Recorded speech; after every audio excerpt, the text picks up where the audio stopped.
விழுப்புரம் மாவட்டம் திருவெண்ணைநல்லூர் போலீசாரின் அதிரடி நடவடிக்கை. பெங்களூரிலிருந்து கடத்தி வரப்பட்ட 1,50,000 மதிப்புள்ள குட்கா பறிமுதல் செய்யப்பட்டு மூவர் கைது செய்யப்பட்டுள்ளனர். விழுப்புரம் மாவட்டம் திருவெண்ணைநல்லூர் காவல் நிலைய எல்லைக்குட்பட்ட பகுதியில் போலீசார் மேற்கொண்ட அதிரடி சோதனையில் பெங்களூரிலிருந்து சட்டவிரோதமாக கடத்தப்பட்ட 177 கிலோ எடையுள்ள குட்கா மற்றும் புகையிலை பொருட்கள் பறிமுதல் செய்யப்பட்டது.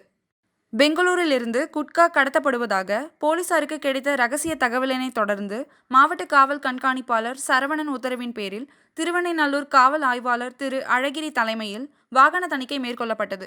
அதில் டி. கவுத்தூர் பூசாரிபாளையம் கூட்ரோடில் சோதனை மேற்கொண்டபோது இருசக்கர வாகனத்தில் சென்ற ஒருவரை நிறுத்தி விசாரித்ததில் அவர் திருக்கோவிலூர் தாலுகா எம். குன்னத்தூர் கிராமத்தை சேர்ந்த தங்கவேல் மகன் முருகன் என தெரியவந்தது. விசாரணையில் அவர் பெங்களூரிலிருந்து குட்கா பொருட்களை விற்பனைக்காக கொண்டு வந்ததாக வெளிப்பட்டது. பின்னர் சோதனையை தீவிரப்படுத்திய போலீசார் அதே வழியாக வந்த ஒரு சரக்கு வாகனத்தை நிறுத்தி சோதனை செய்தனர். அதில் சுமார் 177 கிலோ எடையுள்ள 1,50,000 மதிப்புள்ள குட்கா பொருட்கள் கண்டுபிடிக்கப்பட்டன.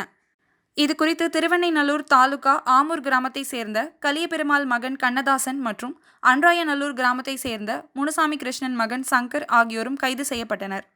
போலீசார் மூவரிடமிருந்து பின்வருமாறு பொருட்களை பறிமுதல் செய்துள்ளனர். 1,50,000 மதிப்புள்ள 177 கிலோ குட்கா, டாடா ஏசி வாகனம், இருசக்கர வாகனம். கைது செய்யப்பட்ட மூவரையும் நீதிமன்ற காவலுக்கு அனுப்ப நடவடிக்கை மேற்கொள்ளப்பட்டது.